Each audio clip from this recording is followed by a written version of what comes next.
Hey everybody, how you doing? It's Guardian Enzo. Long time no see. I'm here with Setsuken, Hey everybody. and I know it's been a while.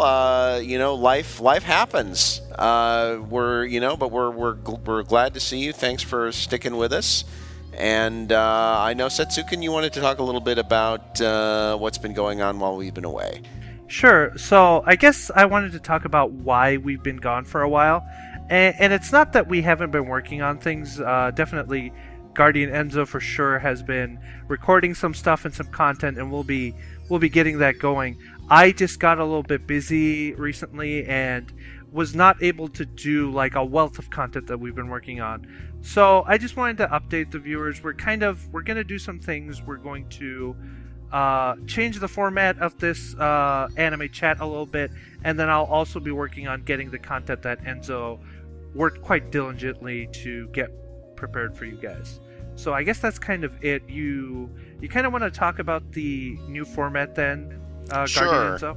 Sure. Although I diligently is not a word I often apply to myself, but that aside, we're going to be focusing, I think, more heavily on the anime chat for now, turning it into more of what I would call an anime variety show. And while there won't be any singing or dancing, we're gonna well, I can't speak for Setsuken. I'll speak for myself. There won't be any singing or dancing, but we may do some. We're gonna do a variety of different things every week, and make it a little more of a diverse agenda. And definitely some exciting, interesting things coming down the pike that we have in the pipeline right now. The focus is going to be on anime chat and doing some upgrades on that one. So that's really what tonight is, or tomorrow morning if that's when you're listening to it. And so we're going to throw out a bunch of different ideas here and talk about a bunch of different things and really make this where we invite you guys into our living room and we sort of sit down and talk about what's been going on in anime for the past week or so. So with that said, the first thing I think we're going to do is talk about what we've been watching this week and how we feel about it. So, Setsuken, what about you? So I've been kind of watching a bunch of shows. The sports anime that we talked about, definitely still watching that. Changed my opinion on Days a little bit, which is kind of the thing I want to highlight. I guess what we'll be doing in this segment is we'll highlight one thing. I'm actually enjoying Days a lot more, and kind of like you said, Guardian Enzo, I've found the quirkiness that you said we would get. So I'll say you were right on that one. Well, that's knowing the mangaka, really, mangaka. So I think, judging by Overdrive, I kind of felt that was coming, and I agree with you, by the way. I actually sort of semi-unofficially dropped Days as a blogger, not as a viewer, and then it went and had what I thought was easily its best episode this past week. So I was like, well, that was the shortest blogging drop ever, and then I blogged it again. So hopefully we're in a major uptick here. I was quite happy with the most recent episode. As far as I'll throw the floor back to you, but let me just quickly, since I'm talking what I'm watching, a lot of the stuff I still 91 Days, although it had a recap episode, generally speaking, has been great. Orange has been great. Battery hasn't soared as much as I hoped the last couple of episodes, but I'm still pretty high on that show. I wanted to touch on the whole bullying and the crushing of the individuality in Japanese culture and stuff that seemed to be a big theme, and a bunch of other stuff. And then there's one other show which I will talk about in a little more detail. But the big highlights of the season for me so far probably would be 91 Days. I would say 91 Days and Orange and Mob Psycho, of course, and then also Relife, although that's over and been over for a long time. I'm still only 11 episodes in. So what else have you been following besides Days? I think a lot of the things that you mentioned, 91 Days has been really great. I'm just glad I'm not blogging that show like you are, because it's my like enjoyment of the week. I just Sure. sit down and watch it. The show that I've been very impressed with is actually Berserk, which started out like, it still has animation problems. It's still got horrible production values, but the storytelling, the pacing, the art direction, literally everything except the animation has risen to the point where it's really good, and it's almost making up for how bad the animation is. Sounds like Kingdom. But Kingdom had better animation than Berserk. Kingdom, after a while, actually threw in more hand-drawn animation. I think it was after its first cour, second cour. It got better, I felt. It did. This is still as bad as it was in episode 1. Sometimes it even gets worse, but the storytelling and the art direction and the visual and the creativity and the pacing, that's all really good. So it's like this weird show that I can never really say is the best thing ever, but it is from everything except the animation. And that's coming from someone who liked the manga a lot, yeah. In your case, yeah. I have to say I've fallen behind on Berserk, which is kind of funny because I was starting to enjoy it more, and I was starting to pick up on what you said, that the pacing, the storytelling, everything except the animation, you could sort of see it getting its feet under it a little bit. And then I've kind of just gotten busy and now I think I'm at least 2 episodes behind, so I need to catch up on it. The one show I wanted to sort of highlight it, although obviously I could call out Orange, like I said, 91 Days, which we both love, Mob Psycho, but the one maybe that people aren't talking about as much that I think is really kind of a hidden gem is Kono Bijutsubu, which is just, I think, every season, not every season, but if you're lucky, a season will have 1 or 2 comedies like this, like we had Tanaka-kun last season, which I really loved, stuff like Minami K.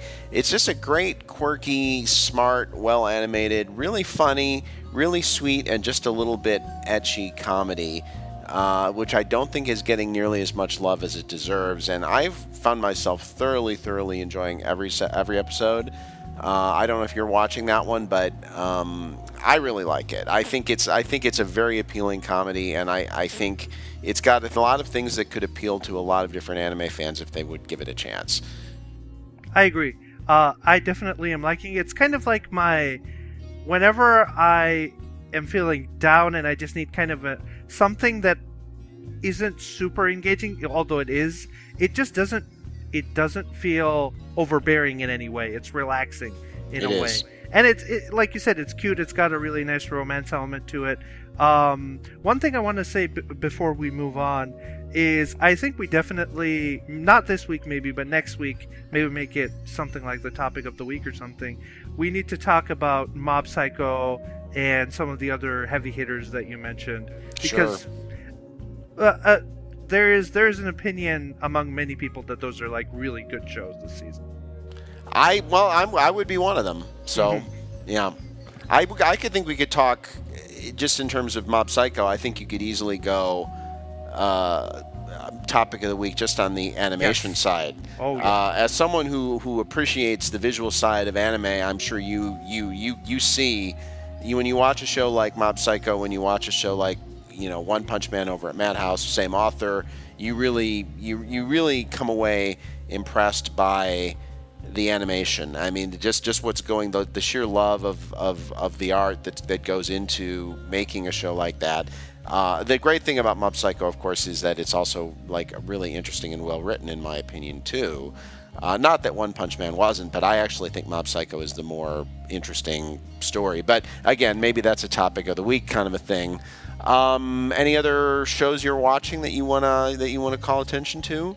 I think there are quite a few of them, so I'll just kind of hold off just because I feel like I'll go down the rabbit hole about talking about a few of them. I will say I am continuously disappointed with D. Gray Man, and I'll leave it at that. Yeah, I'm modestly, it's like a B- show for me. I'm not feeling it the way I felt the first season all those years ago, for sure. The flashback 2-episode run with Karmo I thought was the best of the season so far, but when the flashback is that much better than the present day, I'm not sure how much optimism you take away from that. That one has been kind of a mild disappointment for me too. Not that I dislike it, but it just, it's not necessarily working. As far as other things we want to talk about from this past week, we could talk about the news a little bit. There's been some interesting things. I haven't been super excited about the anime announcements for 2017. there's some interesting stuff coming up in in the fall season for this year. Not nearly as much as I think we had in spring and summer, but some interesting stuff. But so far, boy, 2017 is looking pretty cupboard as bare for me. There's not too much out there that isn't a sequel that really interests me. But we did get an interesting announcement for something called Star of Guidance, which is actually it's a sci-fi epic, and it's got character designs, and the Range Murata, who's I don't know if you pronounce it Range or Range, I don't know, but he's obviously a very well-known artist. He's going to be involved in it, and it's actually a series of novels by a gentleman named Ogawa Isui, and Japanese name Michibiki no Hoshi, and so these are quite well known and quite well regarded in Japan. But the funny thing about Star of Guidance is the anime announcement is that the show is coming up in fall of 2018. So, yeah, there's also going to be a live action in 2018 too, a live action movie. I'm a little befuddled by an anime announcement for basically 15 months, more than 15 months, really, basically 2 years into the future. But anyway, it was something to look forward to in fall of 2018. So you feel free to jump in here on any of these news announcements if you have some thoughts on this. Sure. So this one, it's interesting because the artist you mentioned, Range Murata Range, he did the cover for these novels. He's also done work on stuff like Last Exile, Blue Submariner number 6, and even Shangri-La, but we don't talk about that series as often. Yeah. And I wonder if he's going to be involved in the anime project as kind of the lead character designer or illustrator, because we don't see anime in his kind of visual style anymore, I think, ever since Gainax kind of bowed out of the anime. And Gonzo, too, really. Yeah, that's what I meant, sorry. Not Gainax, Gonzo. Yep. I don't know, honestly. I think we're so far out from when this is going to happen that I don't think we know that much in detail. I do think the impression I get from the announcement and what little detail we've seen is that he is going to be involved in the anime itself in some capacity. I suspect, if I was a betting man, I would say as the character designer, most likely. I doubt he'll be the animation director or anything like that, but I think he'll be the character designer. I would also say that the gentleman that Isui has often been compared to is Tanaka Yoshiki, who of course did Arslan and Legend of Galactic Heroes, and he actually did collaborate with him, Tanaka, on a couple of novels back in the 2000s. So, a very well regarded novelist in Japan and hard sci-fi, I think. So, I wish it was coming up sooner. But right. Do you think? Do you think that the reason they did this and made this announcement 2 years out is because they wanted to generate some interest in the source material before it actually becomes an anime? It's possible. It's certainly possible. I mean, unlike, say, Arata, the Heroic Legend of Arslan, I should say, there's no manga that's come out in the meantime for it to support. So, and to support it. So it may be because there hasn't really been anything new in this series in terms of, material to promote in such a long time. It may be that they're trying to revive some interest in the novels. That's certainly possible. I don't know, though. I guess there have been instances of this before, and I certainly know there have been instances of stuff being delayed. But to actually come out and say flat out, we're doing an anime, but not for 2 years, a TV anime, that's certainly unusual. And I suspect we may get some kind of announcement in the interim that will give us maybe some idea of why this is happening. But for now, That's 2 years out. Other news this week, I don't know, you may have seen, for fans of Working, the sequel to Working has been officially announced for fall, so we'll be getting that in the fall season. www.working. So I'm a big Working fan. It's one of my favorite anime comedy series. What I've heard is that a lot of people don't necessarily think that this side story / sequel is quite as good as the original, but not having read the manga myself, I'm not gonna judge that. That's coming up in the fall, so that was definitely an interesting bit of news. Mm-hmm. Like five more idol shows got announced. Three or four or five more idol shows / light novel adaptations got announced. So that was kind of a yawner for me. So I don't know. How do you feel about any interest in the Working sequel? Are you into Working? So I loved Working. I covered the third season, and it was one of the at Anime Evo we give grades to episodes. Yes. And our highest grade is an S grade, which we can only give to like single episodes. And Working was, I think, Fairy Tail got it from me like once. And Working is the only series that I've ever blogged that's gotten it twice. Wow.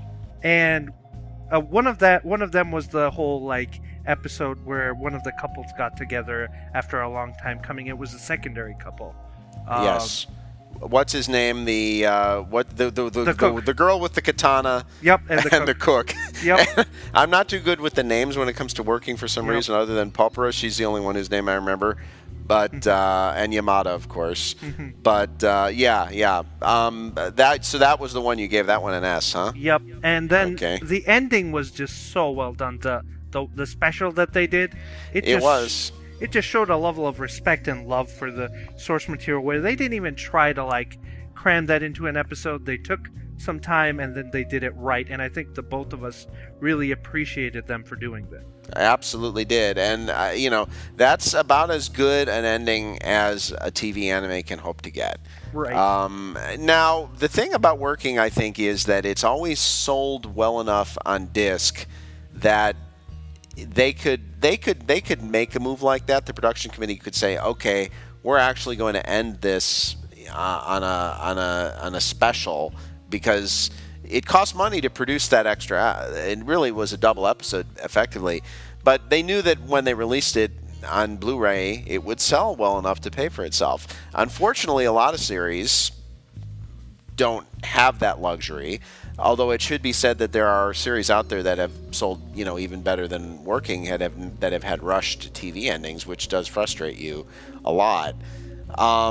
So Working, good. I'm glad we're both on the same page. That Sorry. Yeah, go ahead. The one thing I will say is that I'm actually, so just based off of that ending and how perfect it was, I'm not that excited to go back into that world with a new cast of characters. I almost feel like the appeal of that franchise was all the characters that we knew and loved, like Inami and, their specific thing, the cook and his whole thing, right. Which Sato. Yep. And yeah. And so losing all those characters and having their story end, I almost feel like this franchise doesn't need to continue. It's perfect where it is. So unless it's like exceptionally good, I might just, I'm going to be treating it with suspicion before we get to it. I sort of get that. I don't find myself like excited about it like I would be if there were another season of the original series still to go, although at the way it ended I maybe wouldn't want that. Also, the other mitigating factor for me is the authors, the mangaka's other series, Servant X Service. Yes. Which I thought started out really well, but kind of petered out for me. Clearly not in the same class as Working as a series, at least for me. So that makes me a little, to use your word, maybe a little suspicious about this sequel. But like I said, I'm a big enough fan of the series that I'm going to give it a chance. And I'm almost happier that it is a completely separate cast, because that way at least that great ending kind of can sit undisturbed on its pedestal on top of the fireplace, and we can look at it whenever we want, and it's not going to get tarnished. Although this particular author I know is very big on crossovers, so I imagine you'll probably be seeing some of those original working characters pop up here and there. But I think they'll be in secondary roles. One other news item I wanted to talk about, which will be of interest, I think, to a lot of Shonen Jump fans, which is that the Jump Festa. Jump Festa, for those who don't know, is the big Shonen Jump live show that goes on in Chiba every winter that Shueisha puts on, and every year they do a special animation for that. And if the special animation goes to a manga that doesn't have an anime yet, it's pretty much a given that series is going to get an anime. And the special animation this year is going to the series Black Clover. Oh my god. Which is not a series I've read, so anything I say about it is strictly based on the opinions of what other people have told me. I would say that based on the opinions of those I normally tend to agree with, I don't have super high expectations. I don't know anyone who really loves Black Clover, who thinks it's a particularly innovative or interesting manga, but who knows? I haven't read it myself, so it's not really for me to say. Are you familiar with Black Clover? Oh, yes. So here's what happened. I have a little story to tell here. Oh. I was out in another city in the Midwest, Madison. It's kind of the capital of Wisconsin. And over there, I was meeting up a bunch of friends, and I had some time, so I went to the Barnes & Nobles in the mall there. And I was looking at manga that I could read or, something interesting. Sometimes I'll just go to bookstores and maybe buy a volume or something. And I saw Black Clover, which was $15, so pretty cheap for manga. And I was like, oh, this looks interesting. It's a Shonen Jump series. Maybe it'll be the next big thing. So I buy it. I read it, and it is the most derivative, unoriginal, cliche thing I have read in a while. That's pretty much what I've heard. It takes stuff from Naruto. It takes stuff from One Piece. The main character wants to be the Wizard King, so it's just the stuff that, and it has basically a main character that's like Naruto. It has a side character that's like the typical cool guy, so he's obviously based off of Sasuke from Naruto, and then they have this whole bromance thing going, and it's just, and the main character doesn't really have any powers. But he has this like special power that's like really not a power, and it's not good. I will say this: I have read many manga, and I've been very open about it, but it has been a while since I've read something and said, "Wow, this is just not good." Well, I must say honestly, I don't know anyone, like I said, who enthusiastically likes it. I have had several other people pretty much tell me what you just told me. What I would say is, based on the track record of Jump, I don't think, my guess would be they don't see this as the next big thing so much as they see this as the next World Trigger. And what I mean by that is they treat a show like Assassination Classroom, which of course is ended now, but they treat it, or Boku no Hero Academia, which those are shows that they do consider to be big things. They treat those carefully when it comes to anime, and they don't jump too far ahead. But something like World Trigger, which was never, frankly, that big a seller for them as a manga, I think they said, okay, well, you know what, let's just do a cheap anime adaptation of it and just blow through it, and we'll just have it on the air every season, and we'll do original material, and screw it. And it's fine. It's a placeholder. It's a filler. And if we screw it up, we screw it up. We don't care. Who knows? The serialization might not have that much longer to go on anyway. And I like World Trigger, don't get me wrong, but it's clear that Shueisha did not consider World Trigger a priority series from the way they treated the anime. And if you look back at their history of anime adaptations, they are tiered. They go the stuff they kind of care about, like Shokugeki no Soma and Ansatsu Kyoshitsu and Boku no Hero Academia, and then the stuff that's kind of And when it comes time for Black Clover to get an anime, I would suspect it's going to fill in that World Trigger filler spot, would be kind of my guess. I don't think they see it. They're pretty smart over there. They're good at marketing. They know how to read the sales charts as well as anybody does. They know how to read the reader surveys every week.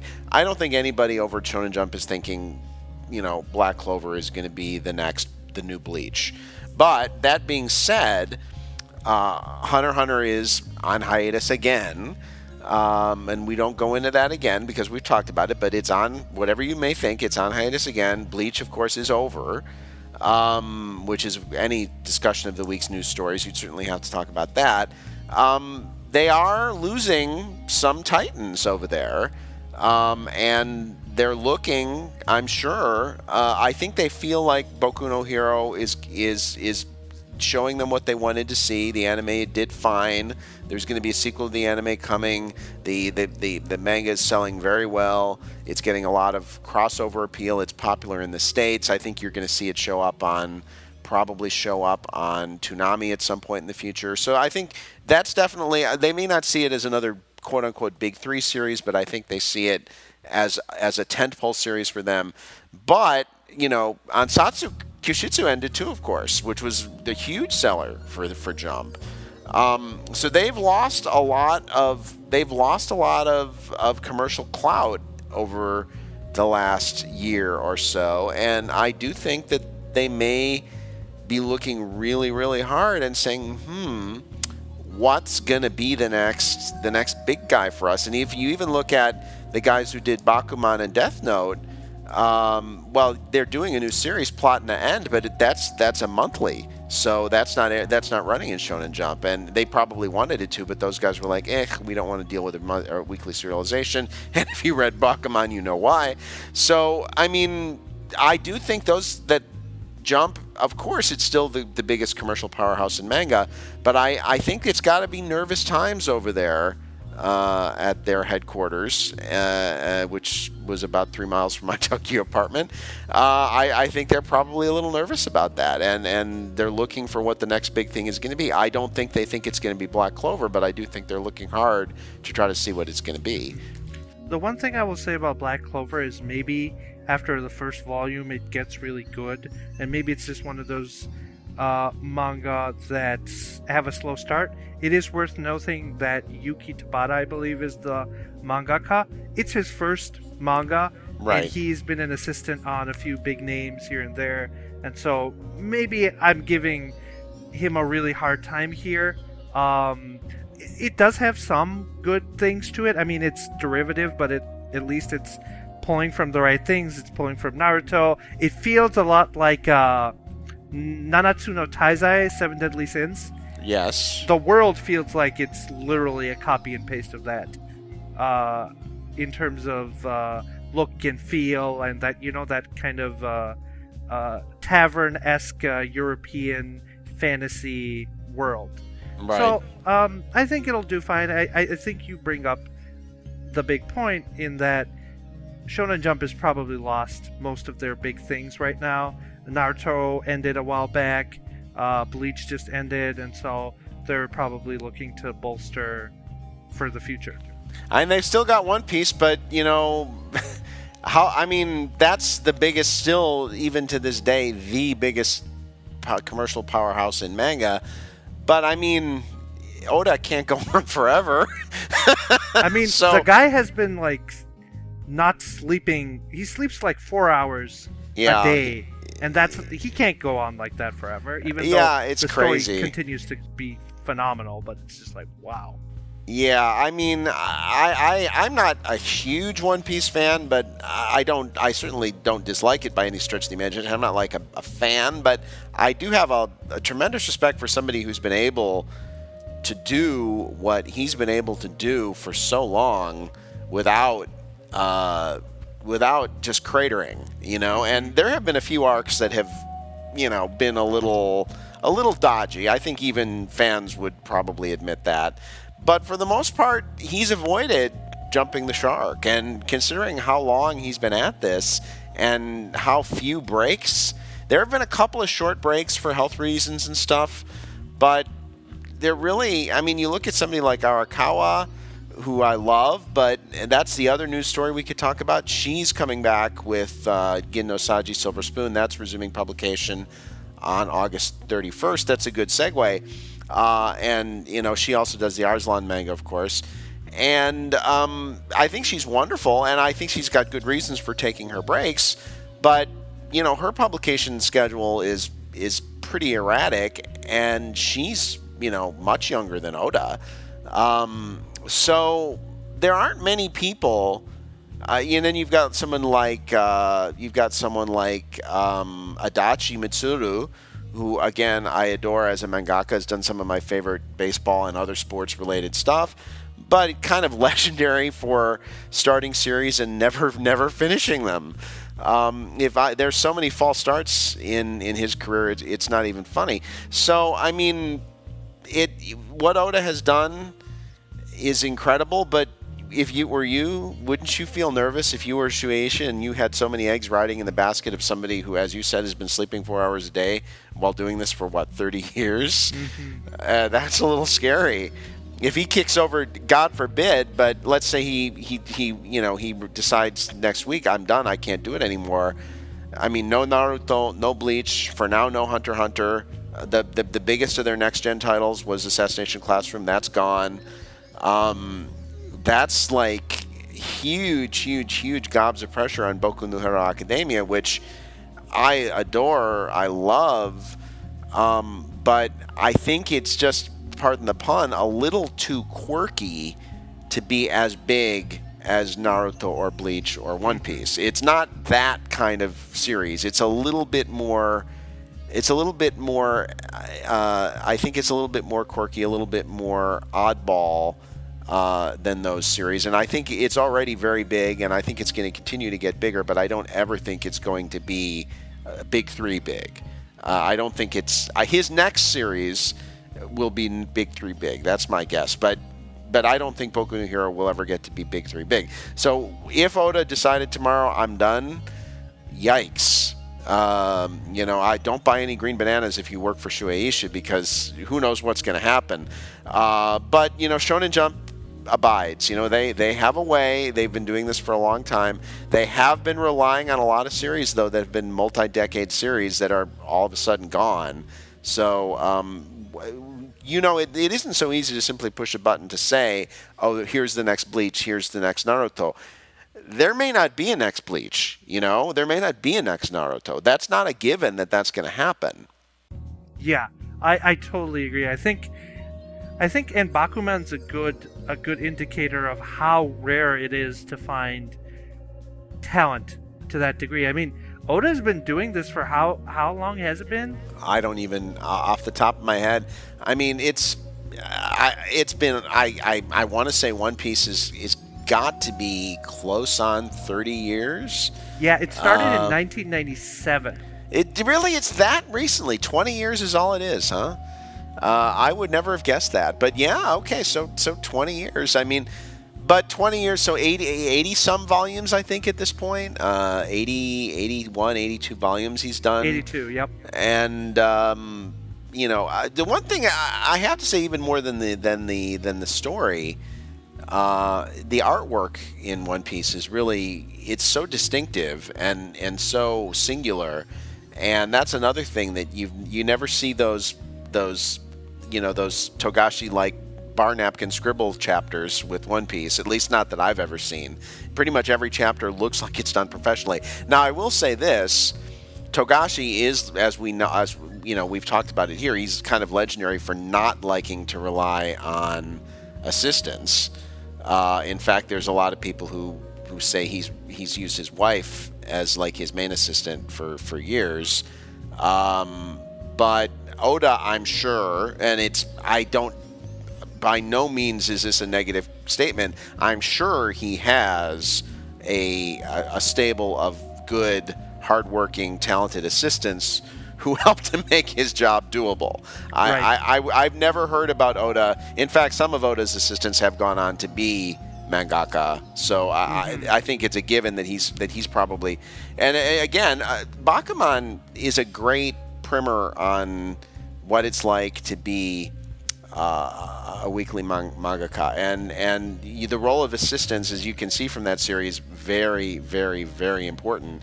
And the one thing I would take away from Bakuman is those kids, when they started, were 15, 16 years old, which is obviously unusually young to be doing serialized manga, but they're like in their late teens, early 20s, and it's physically killing them.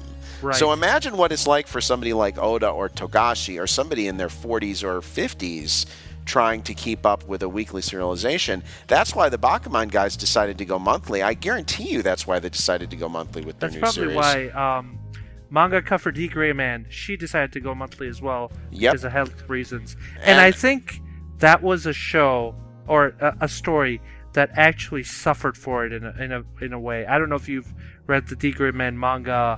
Not for a long time. Not after the big hiatus. No, I never picked it back up. I did, and it was never the same again. It's almost like, I think what is her name? I wanna say the name right, so I'm just gonna look it up really quick. Yeah, please. It is Katsura Hoshino. So Katsura Hoshino, I think she was actually better when she did it week for week, and it lost a lot of its flair, and the pacing kind of changed because I think. One of the things that I think even Bakuman goes into it is that a monthly series is a different game in itself, and with more pages and more space in between chapters, it's harder to in some ways tell a story than it is you've got 15 pages every week. Right. So I think for people who are used to, or mangaka who are used to weekly schedules, it would be very difficult to just switch over to the other thing. I think it is, but again, another example I'll give you is Adachi, whose newest series Mix, which is a sequel to Touch, and is quite good and is doing quite well and will someday be an anime. It's almost guaranteed. But he went monthly with that. And I just think, as you say, it is hard from a narrative standpoint to make that switch. I think it's easier probably when you start with a new series than when you switch midstream like Hoshino did.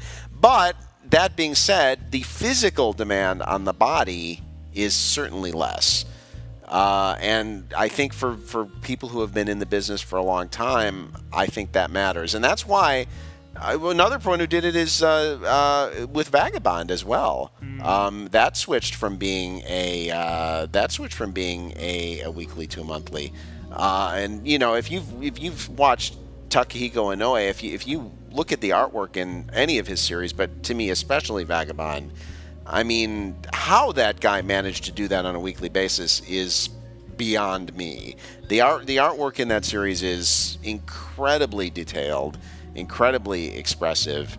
How he managed to, I mean, there were a lot of hiatuses there, admittedly, but he did more or less manage to do that as a weekly series for a very long time.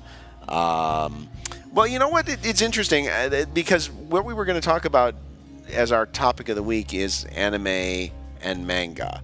And I think we really sort of naturally segued into this. Well, that's true, but I will say, it almost seems like a good idea to talk about mangaka and delays, which is a topic that we were hoping to talk about since we're kind of on this topic.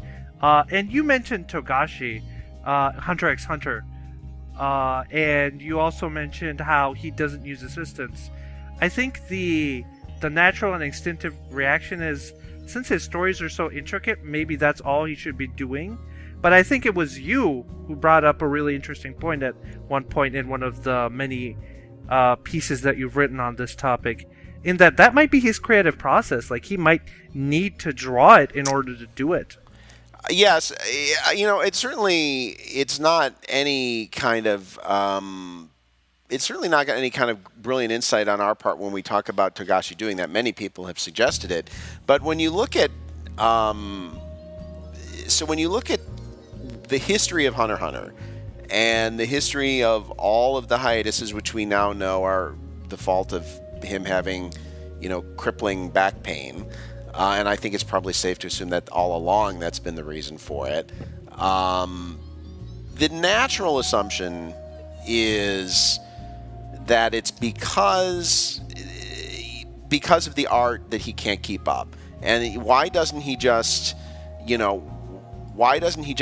write it? Why doesn't he just have other people do the art and just become a writer, do like a Bakuman thing where it's a two-person manga, you hire a famous artist, a good manga artist to do the art, or else other people have even said, why not just bring back Hunter x Hunter, finish it as an anime, and have him write the scripts, and I think it's natural that we would, and other people would suggest this, because it makes perfect sense.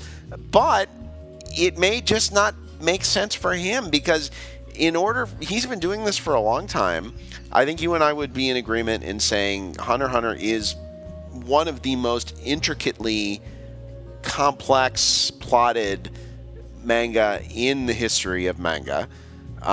It's incredibly Byzantine. There's so much going on. It's so unconventional. He may not be able to do this without seeing it come alive in art form. He just may not be able to do it. And or it could be that the same kind of pride, or whatever you want to call it, that he's spoken of this before, that he really, really believes that manga should be a personal thing, that it should come from you, which is one of the main reasons why he doesn't like to use assistants. And it may be that same drive in him that makes him say, I can't do it unless I can do the whole thing. I don't want to do it unless I can do the whole thing.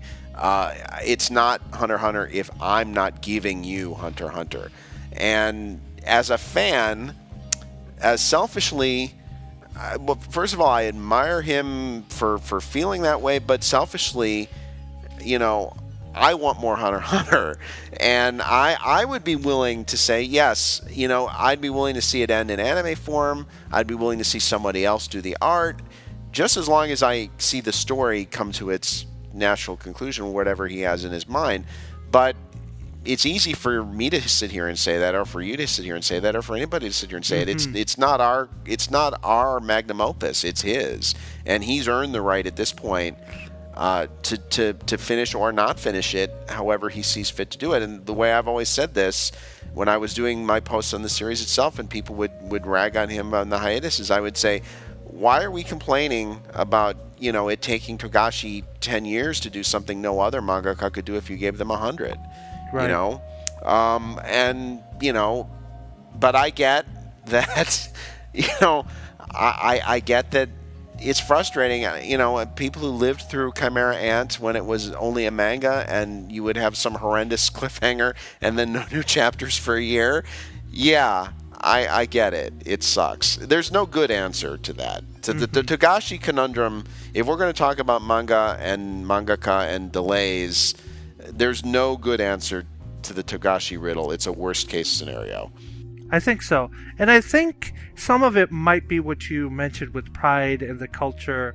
And with the Japanese, there is that idea in their culture of, kind of doing it yourself, or having like the craftsman-like pride of what you're working on.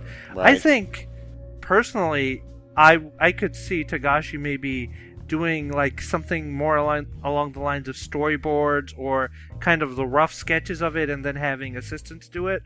I would like to see that, and I think, like you mentioned, it's really frustrating, and it's frustrating because it's so good. Right. And I think the reason that, and this is something that people who, as creators, sometimes I've noticed that people don't understand why fans can be so angry with them. And I think the reason is because you've created something that has so much of you that you really do feel its absence in a way. Right. I think you're right. This is another thing. Sure, people talked about this. Why doesn't he just do the name, the rough draft, and then have somebody else? But again, it may be pride. It may just be his creative process. Maybe he can't do it. But I think that it's easy to see, and we know this a little bit from the way he talked about the way Yu Yu Hakusho came to an end too. That he does take this very personally, and that it does drive at him. I think for Togashi, even the writing of the story itself is exhausting because Right. his stories are so detailed. Like when you watch, it's not everybody's favorite arc. I happen to like it a lot. Greed Island. If you read the Greed Island or arc, which has more detail in the manga actually than the anime, but if you go through Greed Island, the impression you get in watching Greed Island or reading it in the manga is that he's like taking this out of some set of encyclopedias where it's all already done. There's so much detail, there's so much background, there's so much trivia. It's almost incredible to think that he could be coming up with this stuff on the fly, maybe even impossible. But the idea is, it's like The Princess Bride is a good comparison, I think. William Goldman wrote that novel as if it were a history. And you sort of get the sense with Togashi that, like with Greed Island, that, Salieri supposedly said about Mozart, he writes symphonies like he's taking dictation from God. And that's kind of what Togashi's writing feels like sometimes, that there's no way he can't be thinking of this on the fly. It has to be written down somewhere in complete form, and he's just committing it to the page. But of course that's not true. He is. And Chimera Ant, there's so much emotional depth and so much angst in that arc that had to be exhausting for him to write that. Never mind the art. Just writing the script had to be exhausting, wouldn't you think? Right. I agree. And I think it's the way he approaches writing stuff, and especially with Greed Island, it's like he's a game designer. Like like you could make a game, and it was an MMO in a way, like Yeah. a massively multiplayer online game. Greed Yep. Island was designed with that level of depth that I think you could look at something like Monster Hunter, which has a lot of those elements, and it was that deep. And this came from, and when going to games, because I have a game design background, when a game gets designed, there's a team of people that come up with those concepts. And what Togashi did with Greed Island was he created something of that level by himself. Right. But I will say, I do want to talk about someone other than Togashi. Yes, I know. Because Togashi we can give a pass, right? Right. Togashi is good at what he does, and he's so good, like you said, that he's earned slack as far as I'm concerned. After Greed Island and then Chimera Ant arc, I mean, he's done it. So anything that we'd get after that is kind of like a bonus for me, and I think where the anime ended was a good stopping point. But let's look at something like D Gray Man, because that's something that's airing right now. I think that series, when it went on its big hiatus and came back, wasn't the same as we kind of mentioned before. Sure. And I think have you seen a manga or an anime or a franchise that's kind of had that situation where it went on a hiatus and then it kind of just dropped off and was never kind of the same again? Well, I would say, like, for example, I'll give you an opposite example, Vagabond, which we've already talked about, which has had a couple of very long hiatuses in its run, and yet I feel like Inoue has actually improved as a writer after those hiatuses, because so let's look at that phrase "never the same." When you say it, and it's the way we most commonly use it in relation to D. Gray Man, it means it's not the same, it's just not as good, it's something is gone, something is missing. What I would use it in I don't know if you've read Vagabond at all, but the way I would apply it to Vagabond is it is the same. You can see the transitions in him, even if you read the manga, even if you marathon it from scratch now, never having followed it weekly or monthly, starting it's well over 300 chapters now.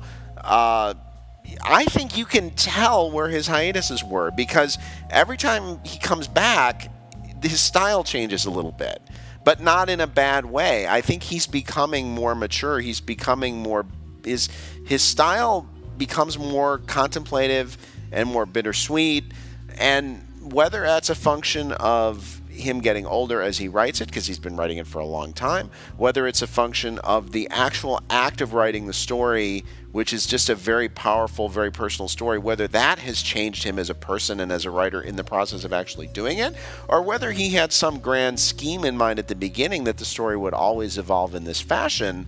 I don't know the answer, but I do think it makes an interesting contrast to D. Gray Man, because yes, it is never the same when he takes his hiatuses, when he switched to a monthly format, but it's not in a bad way. It's evolution. It's not better. It's not worse. It's just different. I think, yeah, for me, I dropped off Vagabond during one of the big hiatuses. I don't remember which one, because I didn't pick it up when it started. Let's talk about Berserk, because I haven't read much of the manga, but you have, and that's another one that's kind of legendary for hiatuses. Sure. So with Berserk, it kind of ran into a similar thing where, for me, I dropped off Berserk at around there was a 6-month hiatus, I think, and after that we got like 1 chapter or 2 chapters of really intricately drawn stuff, and it just then we had another like 3-month hiatus, and that's when I kind of dropped off. And I think from a business perspective, it's interesting because manga is art, right? It's a very creative medium, but at the same time, the scheduling and the pacing of the story, of seeing it either regularly month for month or week for week or whatever have you, plays a big role in its commercial success. And I think while Hunter x Hunter and Vagabond are big enough or establish themselves enough to where they could weather those hiatuses, other stories, I think, must have like a business impact in a negative way for when they do that stuff. I would assume. Yeah, yep. Go ahead. I was just going to say, though, Berserk is probably another one that's big enough that it doesn't have a big financial business hit. I would guess. I don't know. You would say that, but I think just based off the anime and how little money it obviously got, how hamstrung the budget is, because even though the art direction and the story shine a lot, the animation just wasn't given enough money to actually be good. I'm assuming that the anime was actually made, and I think it's the same case with D. Gray Man, now that we talk about it.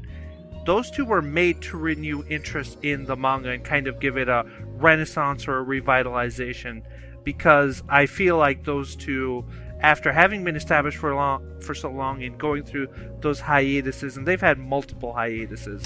They have. I wonder if the whole reason of the anime series happening this season was to revitalize them and get some of that readership back into it. Well, let's if I can, if segue into another interesting series where I think this ties in is Heroic Legend of Arslan Senki, because we talked a little bit about Arakawa Sensei and her hiatuses, which have mostly been involved with some serious health issues in her family. But also, I think because, let's be honest, she's been doing this for a while. She's had some very, very successful series. She doesn't need the money. If she wants to take a break, she can take a break. And both of her series, both Arslan and Gin no Saji, are big selling series. As you said, they're commercially strong enough they can survive it. But as we transition from the first anime season of the new anime adaptation of Arslan was 2 cours. It was like 25 episodes. I got that wrong initially, and you corrected me, actually. So, but the second was 8 episodes. You and I both like Arslan, but I think we would both agree that the second season, the animation, clearly the budget was down from where it was in the first season. Mm-hmm. And the first season sold pretty decently on disc, too. Not like gangbusters, but pretty decently. So what I think is interesting, because the delays, Arakawa's pace in writing that manga, and again, she's adapting an established work. So the story is more or less written. She's more or less just doing artwork. She is writing the scripts, but she's writing the scripts based on something that's already written. But because her pace is relatively slow, as it has been with Gin no Saji, the anime bypassed where the manga was, and it long since left the manga in the dust. So it's an interesting commercial equation with Arslan, because you have a novel series which is well known and well respected, but not novels are not manga in Japan, generally speaking. They don't pack the same commercial punch.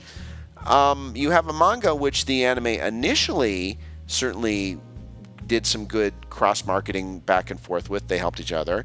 But now you have an anime where it doesn't really have a manga to support or a manga to support it. It has novels that were written a long time ago that have themselves had many hiatuses over the decades and are still not finished. And as a result, I think as a direct result of that, we had a second season that was 8 episodes long, that was budgeted less than the first season, which was by no means lavishly budgeted, and ended at an absolute brutal cliffhanger point in the story with no indication that it will continue. It might, but if there were a manga to promote, I think you can bet your bippy that you would get more Arslan anime, because it has a high-selling manga. So what was the job of the Arslan anime in the first place? I think that's an interesting question, because it doesn't fit neatly into any of the... We talked a couple of episodes ago about the whole process of creating anime via production committee. Arslan is kind of a square peg. It doesn't really fit in any of these, because you have a manga, then you have novels, then you have an anime, and you have an anime that is visually based on the manga, but taking a story from novels that has now passed up the manga, hasn't caught up to the novels, but now no longer has a manga to promote, or a manga to promote it, and is seemingly stalled. Where does it go from here? I'm not knocking Arakawa. Don't get me wrong. She's doing 2 series. She has a life. But where do we go from here is the question. Mm-hmm. I think you bring up a really interesting topic, where if a mangaka really delays something, or slows down their manga, then I think the whole franchise as a whole suffers in a way, right? You can't have an anime which is drumming up interest happening, and I think that's why D. Gray Man's first series got canceled. I think it's why we saw with Arslan how it kind of the second season. I think what was happening was there was so much interest in that show that they wanted to do a second season and capitalize on it, but at the same time, like you said, they ran out of story, so it almost felt like to them they went halfway into it, I think. And it was a way to try and bring as much interest as possible to this franchise before it kind of goes away for a while, and the last kind of hurrah for it. And like you said, maybe we won't get another continuation for it. And I think that's where the interesting thing about how anime is a promotional item for manga, how that can be problematic, because I think what needs to happen is that after a certain point, the anime has to try and stand on its own commercially, and maybe that's a fault with the anime industry right now, where it's so dependent on its source material for financial stability to not be able to stand out as a product of its own and make money that way.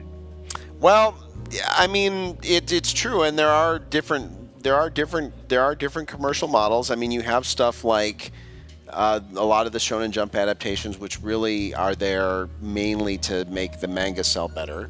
But you have like idol shows and a lot of those types of shows, which obviously they can sell 5 figures on Blu-ray or DVD. Then those things are self-perpetuating. Those make money mainly by selling discs. So, but again, I think the Arslan is just kind of that. It's in that sorry middle ground. Where, and another interesting example I would say is Peacemaker Kurogane, which was one of the first anime actually that I ever watched, and I don't know when that anime ended, the original version of it, but it ended, I would say, early 2000s. The manga has had some hiatuses. The manga is still ongoing, but the manga has had some hiatuses. Now, all of a sudden, in 2017, at some point, we're getting another season of Peacemaker Kurogane, the anime. I can only assume that the main purpose of that is to try to draw up interest in the manga again, because I can't imagine that anyone is thinking that people in Akihabara are going to. Well, actually, that one it would move more Ikebukuro, but there may be some feeling that Peacemaker Kurogane was always had an appeal to the female demographic. There may be some feeling that it can kind of ride that wave, because that's in the anime industry today. That's the biggest development in the last couple of years, is the rise in power of the female otaku, and there may be some feeling that Kurogane has the right sort of chemistry to work with that crowd. But I find it hard to imagine that there are people thinking, oh my gosh, this thing is going to be selling 10,000 discs. I assume it's to try to drum up some interest in the manga. But it's very rare. Anyway, this is an interesting topic, because the relationship between manga and anime is obviously incredibly crucial. I mean, manga to this day and have always provided the biggest single source of material for anime, and the source of probably most of the really good anime. So it's a very interesting topic, and one which I'm sure it's one that we'll touch on in many other themes that we go into. But I think I want to wrap it up pretty soon here. So let me just say, Setsuken, you have any thoughts in closing? Sure. I think the last thing I want to say is that delays and hiatuses are definitely not a good thing, and I think for the fans, but for the mangaka and the business as well. So I think when it does happen, it's an unfortunate situation, and I think what the fans like us need to realize is that nobody does it because they're lazy, or they're weak, or they don't have a professional ethic to do work. It's because they've put their heart and soul into it, and that's burnt them out maybe, or that's given them health problems and stuff like that. So I think patience and support can go a long way towards reviving things. And I remember when Togashi saw the anime get such a positive reception, that's when he said, I think in an interview, he said, I want to do this again because the anime and the reception to it and the fans are kind of beckoning me to get to it, or something like that. So, and the most recent volume of Hunter x Hunter, when he finally had written enough chapters for the new volume, it went over 1 million in the first week. Right. I mean, which is crazy huge. Mm-hmm. So that had to make him feel good. I mean, he's a human being, Yep. And that's the important thing, is that creators and mangaka especially, and the people behind this franchise, they're humans, and I think positive support can go a long way towards getting what you want, rather than hate and disdain. Yes, and I think those of us who for years relied on fansubbers and scanlators could also probably take a lesson from that too. The next time we feel like bitching about something that's being done for nothing, we're in the age of streaming now, and online, Viz and Shonen Jump English, all that. That wasn't always the case. The point is, the people who, somebody like Togashi especially, but not just Togashi, they wouldn't do this unless they really wanted to do it. Mm-hmm. And so if believe me, the last thing in the world they want to do is disappoint their fans, and the last thing in the world they want to do is not be able to tell their story. And I'm sure it kills Togashi, and it kills all these people when they take these hiatuses. It's a terrible thing. But I'll harken back to Bakuman. I'm grateful that I kind of knew it anyway, but it's still nice to see something portrayed in a pretty realistic manner. You really get a sense of what that life is like. Mm-hmm. And I'm not so sure anybody else could survive what Japanese mangaka, weekly serial mangaka. I don't know that there's too many other people around creatively who could survive that pace that they have to survive. It's crazy. Agreed. All right. Well, thanks again to everybody for watching. Thanks again for listening. And I just want to say thank you too for your patience, for giving us a couple of a couple of weeks where we maybe weren't as active as we want to be, but there's a lot of stuff out there, and we definitely see interesting and exciting things coming in the future. Mm-hmm. And what else do you want to talk about while we're here together? Sure. The one thing I'll say is that it is interesting that we're kind of talking about MangaCon delays when we did a few weeks delay. So take that as you will. Yes. The other thing I wanted to mention is we couldn't do it this week, obviously, because it was kind of our big return or our unhiatus in a way. But I do want to put the idea to the viewers of sending in questions to us. I want to do a segment at the end of the anime chat where they can either ask the both of us a question, or ask specifically you a question, or ask specifically me a question. And maybe they can do that in the comments for when we post it on our specific sites, or send it to us via Twitter. I'm at Setsuken, you are at Guardian Enzo.